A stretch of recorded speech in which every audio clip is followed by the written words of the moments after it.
Hey guys, this is me Crypto Phantom and today is day 5 of 365 days of becoming profitable trader challenge. And today objective is build a clear understanding of liquidity and how it drives price movement. Shift from market making structure, understanding why structure forms. First, trading in the zone. Book by the Mark Douglas, chapter 3. We will read from page 33 to 52. We will finish basically chapter 3. A trading is trading in the zone. We focus in belief about the market. Why trader struggle mentally? The illusion of control.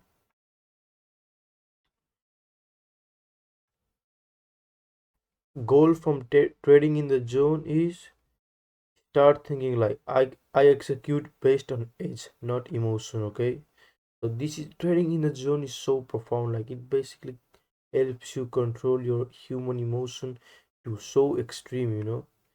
Second, we're gonna learn SMC lesson. We're gonna learn from basic liquidity to advanced liquidity for 50 minutes. And throughout the video, maybe I will understand, like, help you guys understand it. Core concept. Understand this deeply. Price moves because of liquidity, not randomly. Types of liquidity: external liquidity, equal highs, equal lows, previous high lows, obvious support resistance. This is where retail traders place stops. Internal liquidity: some smaller highs, lows inside a structure, minor pullbacks, used for inducement trap. How liquidity connects to structure. Break of structure happen after liquidity is taken. Change of character often comes after stop horns. Inducement: engineered liquidity trap. So we're gonna study this, and later we will open a chart and we're gonna mark equal lows, equal highs, where the liquidity is sitting and does it grab first or not. Later we will do chart practice same as this, and we will do mindset check throughout trading in the zone, and that's it. Let's move on to the trading in the zone. So guys, here we are, and let's read.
Guys, basically in this chapter it talks about mindset, and you like sort of sort your mind from things like that. Market is the one who is making all these, like market is against you, that will deprive you from more opportunity that will come in the future. And like you have to think that market is endless opportunity, and you have to take 100% of the opportunity that you are given, no, not 1 degree less. So this is basically what it's teaching us, that your mind should be free of fear and anger. And if you can control your anger and fear, you can take the endless stream of opportunity to enter and exit trade without any worries. So let's move on to next chapter. Hey guys, so basically what this is trying to say, like for example, back in the chapter we read about this novice trader. Like he's same as me, he, like basically I'm this novice trader.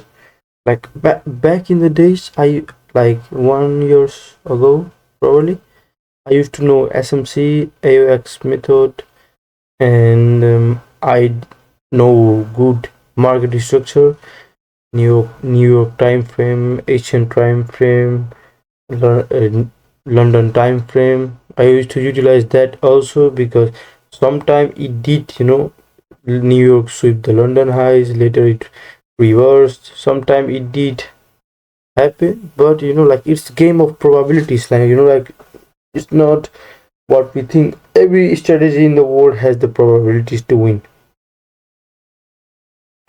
So here what we talked about, this novice trader who is having winning and winning with such a ease and effortlessness, that when he feels the pain of losing, but like let me tell you my story. Back I was winning 12,400 euros in 3 days. In 3 days for a fucking 14 years old, 12,400 euro was able to turn 300 euro into 14,000, 12,400 euro. That was huge money for me.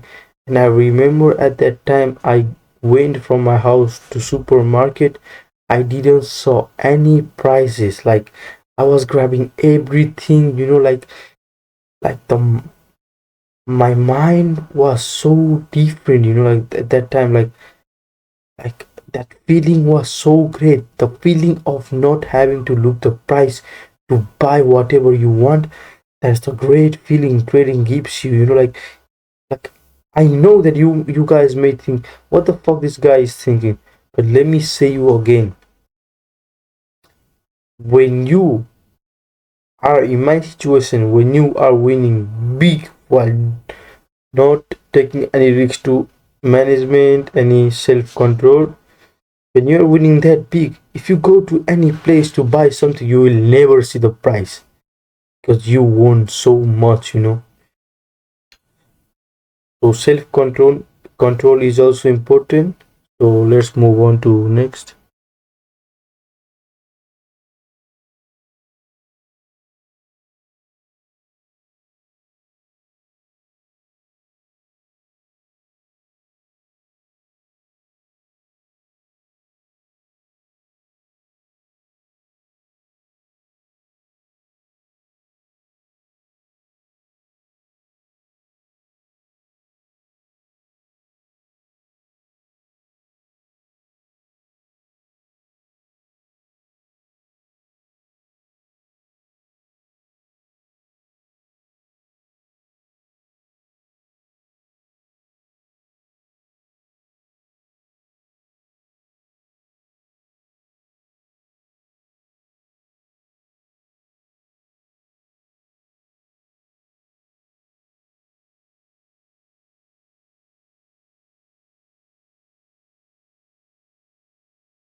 Like, this is good, okay? He doesn't realize it.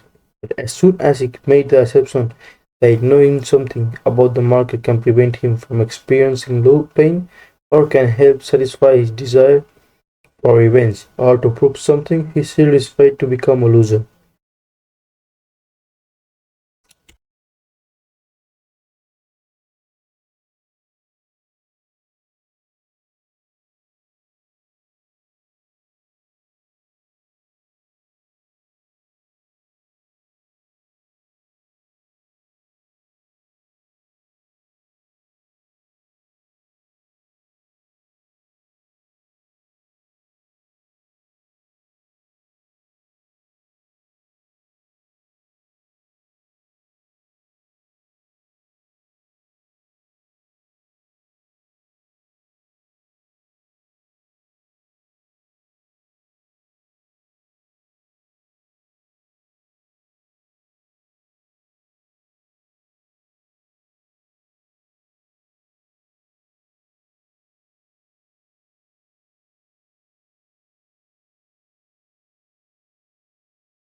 Again, guys, here it talks about emotional pain and the way we think, the way we describe the pain to be, but that is basically you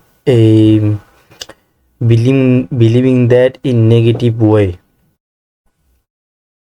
Here it teaches, like, trading in the book is basically teaches you the mental stuff, the mindset game, so it's all the paragraph is kind of same.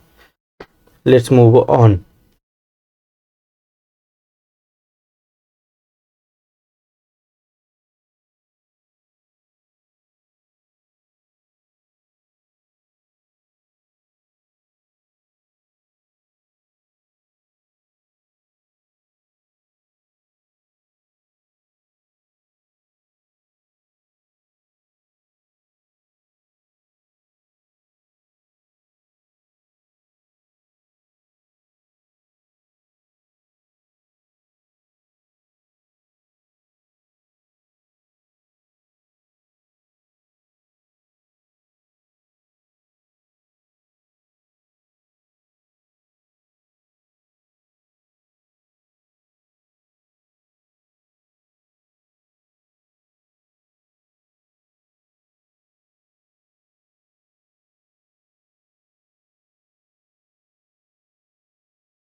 Winners, losers, bombers, and busters.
Guys, by the way, here it says that Mark Douglas he thinks that probably fewer than 10% of the active traders are the consistent winners. They have a steadily rising equity curve with relatively minor drawdowns. The drawdowns they experience are the type of normal losses that any trading methodology or system incurs. Not only have they learned how to make money, but they are no longer susceptible to the psychological force that causes the bombard bust cycle. The next group, which consists of between 30 to 40% of the active traders, are consistent losers. Their equity curves are mirror images of consistent winner curves, but in the opposite direction, many losing trades with, a, with an occasional winner. Regardless of how long they have been trading, there is much about it that they haven't learned. They either have illusion about the nature of trading or are addicted to it in ways that make it virtually impossible for them to be winners. So here it says this, and let's go to page 49.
Guys, as we learn all this part basically is explaining a winning what is winning attitude is and how can you develop a successful trader with your winning attitude. Like what is winning attitude and how can you create it? Some people are like for example, I have this theory which says why most white people are successful. Like you see, like there are not a lot of traders from different like Asian or like different part of world. Only most of the successful traders are white people. What I think is because of the culture.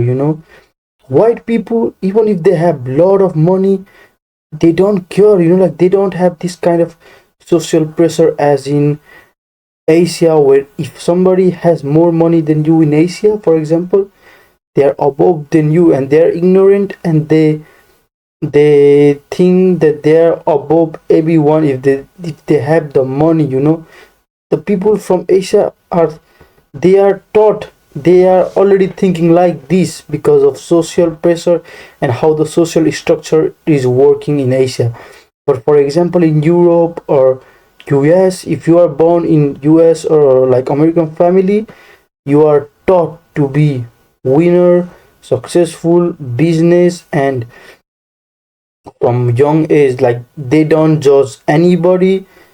Like even if they have lots of money, they don't care about the power of money. Like they just like even if a rich white person, he talks normally with a common person. But a, a rich person from Asia or somewhere around, like they don't give a fuck. Like if you are not rich, you are not in their level. Like the ignorance, the amount of ignorance. So I think because most white people are successful because it's the society. Like the how they're structured, and they don't view they are not ignorance of other people, and they think all the people are equal. That's why they don't have this ignorance and the superiority. And they think all the people are same and they have the good mindset control. That's why most of these people are successful. And while Asian or different part of people, they always have this superiority,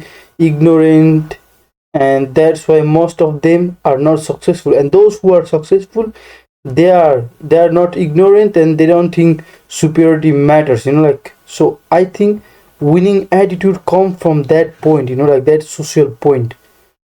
So guys, that's for today.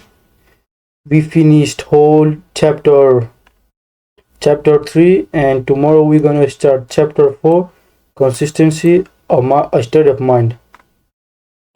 1 2 3 4 5 6 7 8 8 chapters.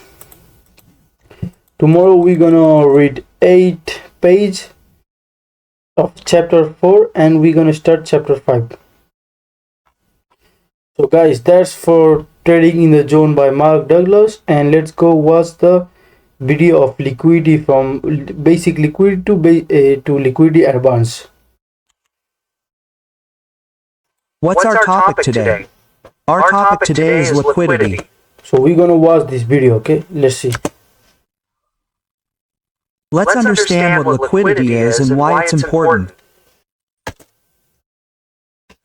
By the way, guys, prepare your notebook to write the things. For example, I already have, where do I have this liquidity concept? Yeah, I already have this liquidity concept here, all written, all this liquidity concept here. So prepare your notebook, guys. Where can we find liquidity? How do we trade in liquidity? And how do we find it? So, these are the main topics for today. So, look, liquidity means the number of orders. Okay? Liquidity means the number of orders. The number of orders. So, tell me one thing. Imagine you're a bank. Okay? You're a bank, and you need to enter the market. Okay? You're a large fund house, a hedge fund, an institutional buyer, whatever. You have a large sum of money, and you want to invest it. But you want me to buy it. Okay, you have to buy it. What would you do? You'd go to the stock market, the forex market, the crypto market. You'd press the buy button there. Okay, with what quantity? 10,000. Let's say for example. But what would it tell you? The order can't be executed because no one is ready to sell at that price. Okay? Understand that you'll only be able to buy if someone sells. If no one sells, how will you buy? Similarly, a seller can only sell his goods if there's a buyer. Correct. That means you may want to purchase the goods. You want to buy, but there must be a seller in front of you. Only then will you buy. Otherwise, what will you buy if there's no seller? Let me give you an example. You have a bike. Okay? You have a bike. You want to sell it. For how much? For 100,000 rupees. You decide the price. Okay? What do you want to do? You want to sell the bike. So, if you're selling, who are you? You're the seller. Okay? You're the seller. How many of you are there in front of him? There's only one seller. What's the deal right now? There are 10 buyers right now. Okay? And he's the buyer. Right? So what's the deal here? There are 10 buyers in front of one seller. So is it possible that this price of 2 lakhs may even become 2,100 rupees? Because you know that if one doesn't buy, the other will buy. If the second buys, the third will buy, someone will buy, right? Similarly, if you are a buyer, if you want to buy a bike, if you are a buyer and you want to buy a bike, right? That's you for 1.5 lakh rupees. Right? That's you for 1.5 lakh rupees. What are you? You are a buyer. How many are you? You are one. There are already 10 sellers waiting to sell to you. Those who own vehicles, there are 10 such sellers sitting there saying, "Brother, I am selling my bike." Now what is the situation? You are one buyer. There are 10 sellers. The seller has no buyer in front of him. Correct. There are no buyers in front of him. They know that there is only one buyer. You'll have to sell it whatever he bids. Correct? So what's happened here? An imbalance has been created, right? Such a market doesn't work, right? If the price is to move sustainably and in a healthy way, then whatever the number of orders, say 10 buying orders, there must also be 10 selling orders. Then the market will run, right? So what's this? Number of orders. Number of orders is your liquidity, right? Have you understood what liquidity is? Why is liquidity important in the market now? Look, if you want to sustain any market, what does liquidity mean? We understand. Number of orders. What does number of orders mean? Number of buyers and sellers. Right? Number of buyers and sellers. So, until these two view the market in their own way or execute orders, the market won't move. Correct? Suppose a buyer is trading at 5 minutes and sees an uptrend. Okay? 5 minutes. But if the same seller is trading at 4 hour, what he sees is that there was a drop, just a pullback. No, there's a difference in their perception. There's a difference in how they trade. What's happening here is that people on the shorter time frame are placing orders uptrend, uptrend, uptrend, uptrend. But the seller on the longer time frame already knows that this is a retracement of a selling trend. Correct? What's this? It's fractal in nature. Now, what is this fractal? Understood the meaning of liquidity. Now, understand where liquidity is found. Look at the chart or in many places in the market. Basically, there are chart patterns, like the M formation, the W, the head and shoulders, and other channels. Your liquidity is found in all these zones. What else is there? A liquidity pool. Okay, a liquidity pool. Now, what is a pool? Look, in any zone, the price comes there again and again, again and again, again and again. It reacts there again and again. So, what happens here? Multiple orders are generated buy, sell, because what will it do? It won't exactly take support like this. Sometimes it will take support, sometimes it will break, but then turn back and come in. It will bounce, come back here, break this too, and then turn back. So, what happened? This is a liquidity pool. What happened here? Multiple orders were created here, in this zone. Okay, everyone's stop losses are either for buyers, so they should be here, or for sellers, so they should be here. So what's this? This zone has become a liquidity pool. And what are liquidity zones? It's like this is a zone. This is a zone. Once the price reaches here, it never returns. Once it leaves here, it's gone. Okay? This is the difference between a liquidity pool and a liquidity zone. Now understand why liquidity is created. Okay? Simply put, the market needs fuel. That's a cool word. You've heard everywhere that the market runs. Liquidity is the fuel of a market and all that. I'll explain the logic behind it. Look, what did I tell you? The market needs liquidity to run. What does liquidity mean? The number of trades or the number of participants, buyers and sellers. Unless someone buys, if there's no buyer, who will sell? And if there's no seller, who will buy? Okay? Understand how liquidity works here. A high was reached here. A low was reached. Okay, so, what's the psychology here? Once bought here, once sold here. Okay? So when sold here, buyers also became available here. Correct? What do they want now? I should sell it to them at a higher price. Okay? What do they want me to do? Let's say it's 10 rupees. I should sell it for 20 rupees. And when it goes up, everyone knows that there are sellers sitting here saying, brother, this price that just went down to 10 rupees, if it reaches 20 rupees, I'll sell it again. Okay? What will they do? They'll sell it again. Okay? The price came down again. What happened here again? They sold, only then could someone else buy. They bought here again. Okay, what are they saying now? I'll sell it for 30 rupees. So, he sold it for 30 rupees and came here. What happened? He sold it. So someone else was able to buy from here, and he was able to buy from here because he sold from here. Correct? That means he sold at a higher price and bought at a lower price. This is what happened. This is how liquidity is generated here. Liquidity is the fuel of the market. Without that liquidity, the market doesn't travel. You understand what's happening in the market? It's going up, it's going down. What's happening? Liquidity is coming back. That means the market started its journey. It started at one level, at 10 rupees. It started at 10 rupees and went up to 10 rupees. But people said, I won't buy it for 10 rupees. I want to buy it for 5 rupees. Quote, okay, so, the person selling for 10 rupees is fine with him. He would say, yeah, okay, you buy for 5 rupees. Okay, the price has come down. When it reached 5 rupees, people bought it from here again. Okay, when the market went to 20 rupees, what were people saying at 20 rupees? No, I won't buy that much. I'll buy it for 10 rupees or 15 rupees. So back to when the market seller says, okay, let's sell this product right now. He wants to sell it, so what does the seller say? No, we'll buy it for 12 rupees. So he sells it for 10 rupees, 10 rupees, 12 rupees, 20 rupees. So there's a profit here. People buy here. What happens after buying is that people say, I bought it cheap. I'll sell it for more. Quote. Okay, so, there's this buyer in front of him. He'll sell it after it goes up. He'll sell it at 30 rupees, so there needs to be someone to buy it at 30 rupees. As it went up, the seller bought, and the seller sold the product. The product was sold back from here. So this cycle continues. So this is the basic concept of liquidity. Do you understand liquidity now? How is it created? Where does it exist? And what is a liquidity pool? What are the liquidity zones? Right? Let's understand a little about how many types of liquidity there are. And what are each? Right? Liquidity always has 4 to 5 types. One is your trendline liquidity, right? Like this trend line has formed. What's happening here? Arya is repeatedly taking support, coming, taking support, coming, taking support. What will happen now? We don't know what will happen next. If the market needs to go up, what can the market do? There are 2 possibilities.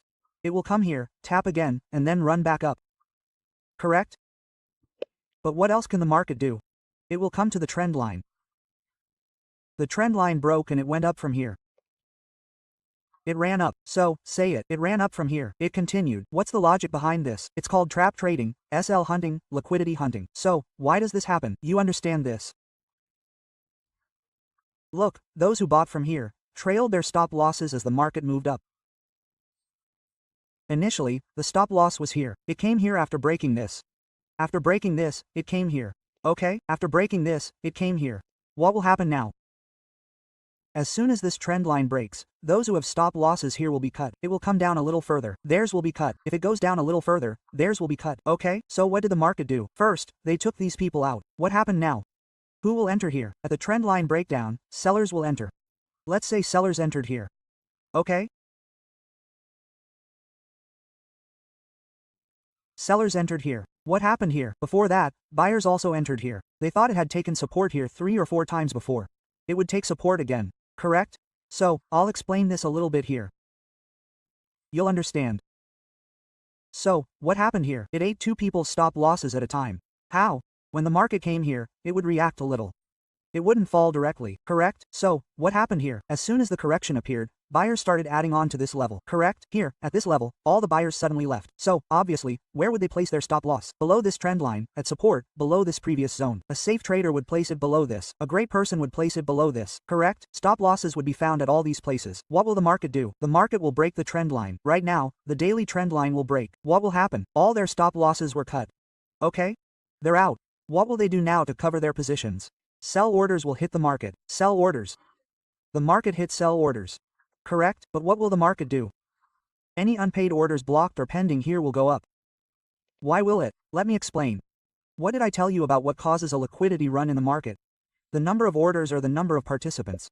What will happen here? The market is trending up. The market has a trend line breakdown. Sellers are activated. Plus, buyers, SLs are hunted. So what happened? Many stop losses are created at this zone. Correct? First, the buyers' stop losses are created below. Then, upon this trend line breakdown, all the sellers' stop losses are created. What will the market do now? You never know. Correct? I don't know what the market will do. Will it take their liquidity and go back up, or will it continue selling? Correct? So what will happen here? If this liquidity was taken, what happened here? All these buyers were sitting here. They were cut off. Correct? First, the buyers left. Then, the sellers were sitting at the trend line breakdown. Where are their stop losses placed? Their stop losses are placed above, right? So, what did the market do? The market took a U-turn. At one point, the market took the SLs of both participants and continued its move. This is how the market works. This is your trend line liquidity. Okay? It protects you from many traps in the market and traps you. Let's look at a little example of it. What do you see here? A trend line is forming. Correct? A trend line was forming here. What did the market do here? Let's change its color. Which one should I keep? Let's keep it red. Okay, let's keep it red. What happened here? It came once and bounced. The second time it bounced. The third time it bounced. What did you do the fourth time? You took a break. What happened after the break? All the buyers sitting here had their stop losses here. Right? What did the market do? First, they took them out. This one stop loss. Then these ones took out their stop losses. These ones took out their stop losses. The buyers left. Who sits here during a trend line breakdown? Sellers sit, right? Where are the sellers' stop losses placed? The sellers' stop losses are here, here, above this zone, right? So, after both of them took out their stop losses, the market rallied upwards, correct? Look at this rally. This is how the market gets liquidity. It's the fuel of the market. Liquidity. Now, you might ask, is liquidity the only thing that means stop loss? I can't say it completely. But yes, because stop losses are what denote orders. Correct? Stop loss in what? Orders have been placed, whether they're on the buy side or the sell side, or whatever, but they are orders. Who's placing the orders? The number of people. Correct? So what have they become? They've become participants. So, we can call this indirectly, or you can say 50%, yes, SL means liquidity. So, we've understood this, trendline liquidity. Correct. Now let's move on to the next liquidity concept, okay? We've looked at buy-side liquidity. The same sell-side liquidity is that when a resistance is formed, the market tests it again after coming up. Tests it. What happens here? The market gives a fake breakout and dumps again. So who are sitting here? Buyers are sitting at all the resistances here. First of all, their stop losses are available below. Correct? Plus, those who sold here also have their stop losses available above. So, what did the market do? Both are taken out and then moved. Correct? So, this is how the market hunts for trendline break trendline liquidity. This is one way the market operates because the market needs order fuel. Okay, now let's move on to structural liquidity. What do I mean by structural liquidity? That any taken out and then moved, correct? So, this is how the market hunts for trendline break trendline liquidity. This is one way the market operates because the market needs order fuel. Okay, now let's move on to structural liquidity. What do I mean by structural liquidity? That any structure is formed. Structure as in what? Any area has a lot of liquidity. Like I explained to you in the beginning about liquidity pools and liquidity zones. I explained these two things to you, correct? So, now let's understand what external range liquidity and internal range liquidity are. We understood in SMC that this is some kind of idea. Then there is a boss. Okay? So, did you ever wonder why it comes back in after becoming the boss? Okay? Why did you ever think about this? Why not? Did this thought occur to you? If it did, then it's correct. So why didn't you ask? This question still arises. If you know, then it's even better. Okay? So why does it come in? Because this is outside, it's outside the structure. Brother, external range liquidity means that there is any important market zone within it. Liquidity should be above it. Why? Because the sellers sitting here, new sellers, added on here too. They added on here too. They all placed safe stop losses above it, correct? So, what happened here? This became external range liquidity. So as soon as the market breaks out of this structure, the market gets liquidity and the market comes back in, correct? So, the range outside any zone is called external range liquidity. What is internal range liquidity? That is, there is a big picture. This is the big picture, and inside it is a smaller picture. Correct? That is, this low, this high. Okay? This high, this low. Inside, it created a double top, a double bottom, a trend line that fell, and then reversed it.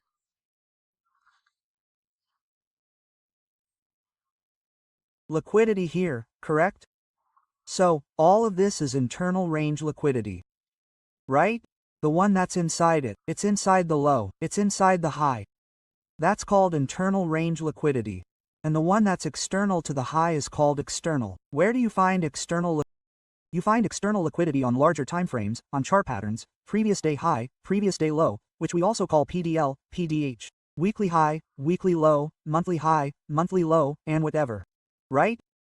So, this is structural liquidity. Now, let's understand structural liquidity a little bit on the chart. Okay? What was happening here? 1 minute. First, apply it here. What's happening here? What did the market do here? Tell me this first. I'll do this in 15 minutes. The charts will get a little smaller, right? What did the market do here? The market traveled from here. Just passing the time. Okay? Then I've given a breakout structure here. It was above the structure. Why did the market fall here exactly? What did the market do regarding liquidity? After absorbing external range liquidity, the market moved to absorb internal range liquidity. Now, where was this internal range liquidity? Look here, above this, below this, below this. So, how does the market always work? The market will always absorb external range liquidity first, then return to absorb internal range liquidity. And when the internal range is liquidated, what is left in the market? This external range liquidity is lying there, so it goes back to absorb it. As soon as the market absorbs it, all the internal range liquidity is created below it. The market returns to absorb it, and the cycle continues like this, internal after internal. Okay, so this is what happens, brother, structure high-low liquidity, which is structure-based. Now, which is external liquidity? Which is internal liquidity? Let me explain, okay? Any structure, like in our structure mapping, we learned that a break-off structure is a unique structure. We also call it trend continuation, and a normal price action trader also calls it higher high, higher low, correct? So, what happens here? This is our break-off structure here.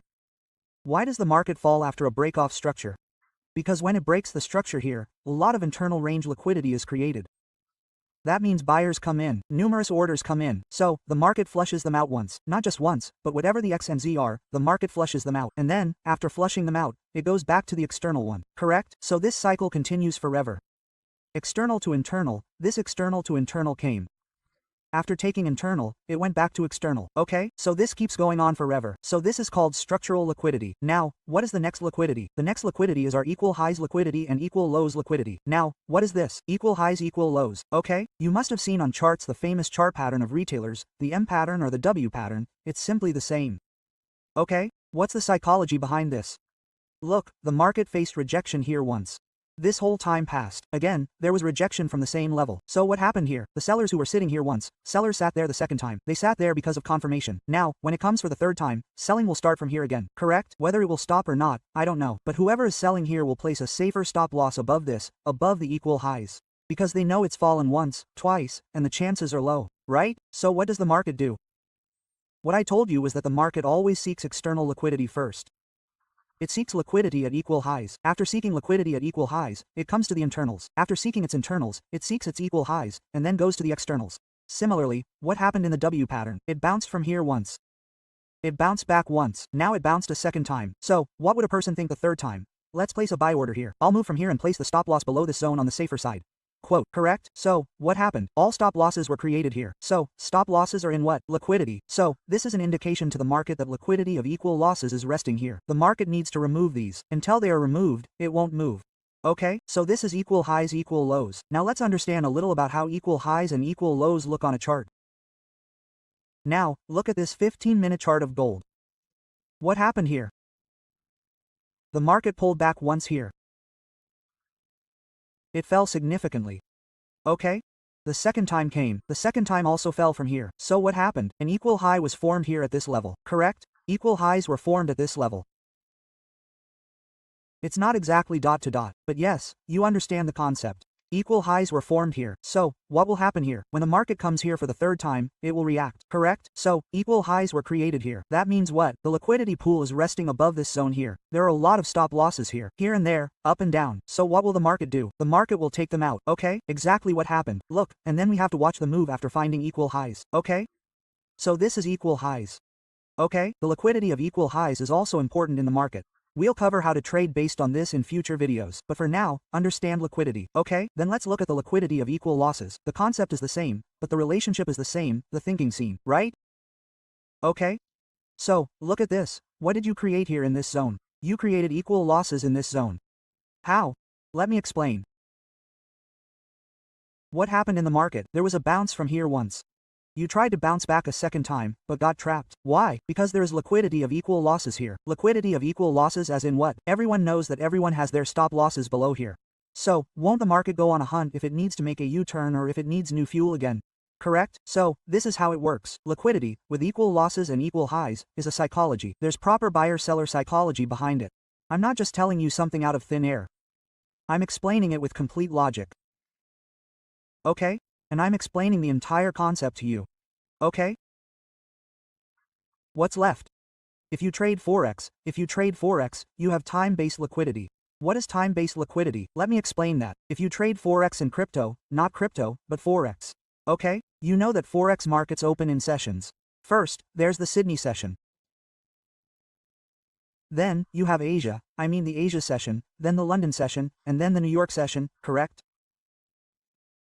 So, what's happening here is that let's say this is the Asian session. The Asian session opened here. What did the Asian session do? It opened as soon as the session opened, right? It's time for the Asian market to open in Forex. It's time for the Forex market to open in Asia. So, what happened here? The Asian market started, the Forex market. So, what happened here? The market first made a high, then a low, then made another high. A low. Anything can happen, but I'm taking this as an example. What happened now? The two Asian highs became important, okay? So what did they become? Let's say equal highs were formed, and down here, equal lows were formed. What happened in between? London has become active in this. Okay? After London opened, what I explained to you is that the market will always take external liquidity. After taking external liquidity, it will come to take internal liquidity. After absorbing internal liquidity, it will return to seek external liquidity. So, if I were to show you the chart, don't you see this external range liquidity here? Call it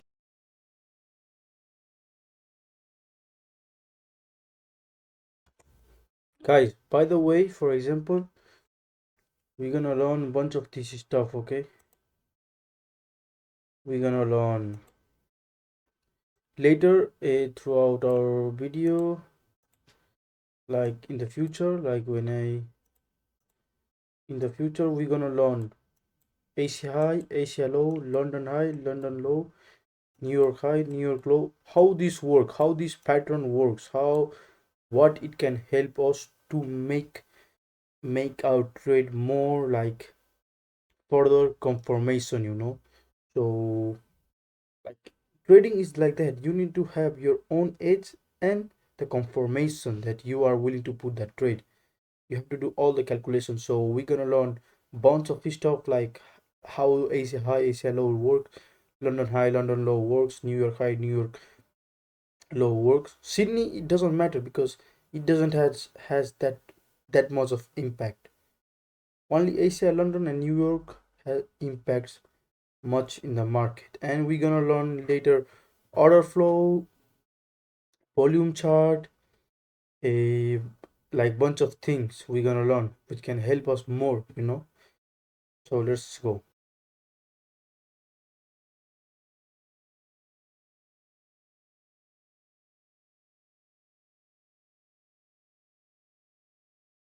equal highs above these two highs, or external range liquidity. If the market is here now, it means it has already absorbed all its internal liquidity. What will the market do now? It will seek external range liquidity. So, as soon as liquidity is absorbed, a dump occurs again. Why? Because the external range has absorbed all the liquidity, right? The market won't absorb external liquidity just like that. The market will zigzag and form some pattern and do everything, correct? So, what will happen because of that is that internal liquidity will build up in the market below. Now, how is this internal liquidity determined? Because it started from here, the market traveled from here, went up, and then started falling from there. So, this zone is formed. So, whatever the market is doing within this zone, that's why it will be called internal, correct? So, what happens after this? After taking the external, it went into the internal. Okay? What did the market do next? Again, it swept the two Asian lows. Because, what happened? It took the external. After taking the external, it went into the internal. What did the market do after taking the internal? Time-based liquidity also hunted this London low. Now, this internal has completely mapped out this zone. What can the market do now? The market can either fall from here again, or it can go up and eat up external liquidity and then hunt. Correct? This is called time-based liquidity. Right now, it's not necessary that the market will eat up the Asian high, take out the high or low, or take out the London high. No, it's not necessary that way, but I'm explaining the concept here, okay? So, this is time-based liquidity. Now, let me give you an example of time-based liquidity. So, where is it here? So, look, this market opened. This Sydney session opened. This Sydney session opened on this candle. Okay? So, as soon as it opened here, we hit a low here. A high was set here. What did the market do? The market went down. It ate liquidity, it ate external liquidity. Then the market came back to eat internal liquidity. All the buyers sitting here were eaten. What did it do to them? The market ate it. It also swapped this low. What happened here? Its external liquidity was eaten too. Okay? Now go to this upper hunt, or you can call it internal. Okay? The cost wasn't fully consumed. That's why I said it's not necessary to eat it all. Okay? But understand the concept here. Okay? So, this external trench here has returned to the internal one. Okay, after eating all this, an external zone was formed here. This zone's liquidity becomes the market's food. Correct? When did the market eat? Look at this. Hey, don't let it go, brother. This isn't the way to do it. After eating all this, after eating the internal, the market ate its external liquidity here. Again, the market came to eat the internal. Correct? It ate the internal. After eating the internal, the market again came to eat its external. So understand that the market first eats the external liquidity, then it comes to eat the internal, and then, after eating the internal, it goes to eat the external. Don't mistake liquidity for anything else, okay? This is your time-based liquidity. If I were to tell you the sessions here, according to the sessions, this was the low of the Sydney session. This was the previous high of the Sydney session. Correct? The low was swept. Right? First, the low was swept. Then what happened? Then the London session opened. What happened in the London session?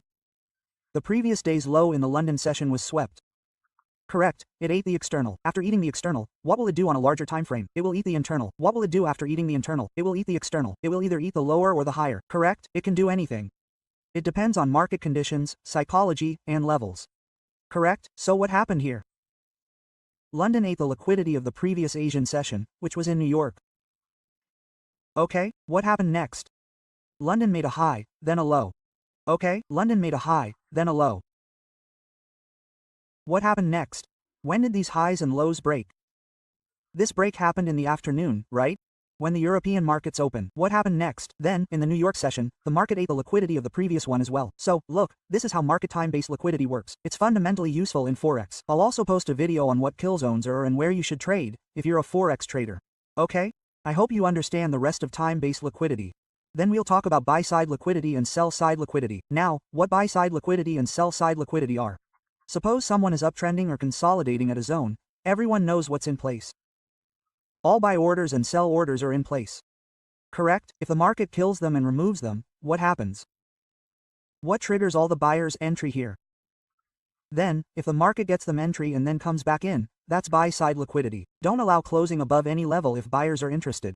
If you know that this is purely resistance, as soon as the price breaks above this, all the buyers will start to settle in. But what does the market do? It rises above, but closes after coming in. So what's confirmed here? Buy-side liquidity. How does sell-side liquidity work? Sell-side liquidity is support. Just break the support, but don't close. Come up and close. Here, the market takes the sell-side liquidity. That's the only concept. There's nothing else in liquidity. And the rest? Where do you find liquidity? And what does it mean? How does liquidity work? How the market moves based on liquidity, and why is liquidity important in the market? I explain all of this to you. As for how to trade it and how to find its levels.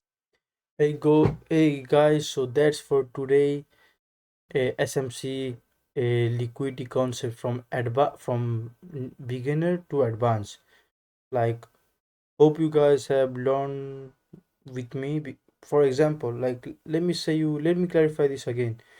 I am not copying anybody video or nothing. Like, this is my boot camp of whatever I learn throughout each day. I will post in the internet. Okay, this is my boot camp. Like, what the thing I am learning. And if somebody who really wants to make in the trading game, he can just watch my bootcamp from day one. And he, if he doesn't know anything, just like me, he can learn from day one to day 365. If he is consistent every day, he can make in the trading. This is my bootcamp and hope you like it. And so today we completed trading in the zone education. We did SMC study lesson liquidity from basic to advanced. We did a chart practice and mindset check. No, wait, I didn't do chart practice. Let's go to chart and let's observe for 5 minutes, okay? So guys, we are at the chart right now and let's see. Let's go on higher time frame, okay? For example, let's go to 1 hour. Because most of people, we trade based on higher time frame, what the market is doing. Market,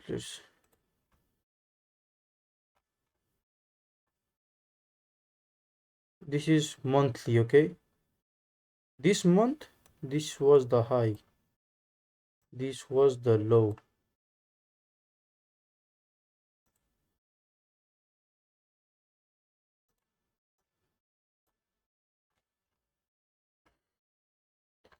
So these two are known as the external liquidity. External and internal liquidity is inside this zone.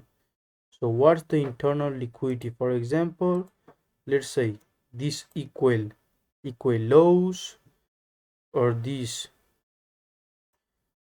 trend line, or these highs, these lows, these equal highs, this equal low zone, or this high. There are a bunch of liquidity everywhere. There is liquidity, but main point is the most liquidity is at this MT SMT, this trend line liquidity, or this liquidity. All this market is liquidity. It's hunting. It went from it like this crash, it crashed down, it formed this consolidation zone, it went up, it hunted all this liquidity, the orders that were up here. Instead of going for the external, what the market did was basically the market went, it did fake out, came down, hunting this liquidity and this liquidity. And basically, and after hunting all this liquidity, now what market can do, market can either do one thing, because there is big unfulfillment a week, it can make come down and hunt this, and it can go up later on the external highs. And first, if I think it will do the external low, later it will hunt the external highs. So guys, that's for today. We learn basically liquidity from basic to advanced, and this is how you can structure the trading chart, with candle pattern stick. And in the future, we're gonna learn how we can utilize AI for our benefit. Like, there are people who are using cloud to give access to trading, or TradingView has got its own AI where you can like give it prompt and it can help you. There are a bunch of things. All this technology is for us to utilize for to increase our chance against the market. Okay, so hope you like this bootcamp and see you on the day 6.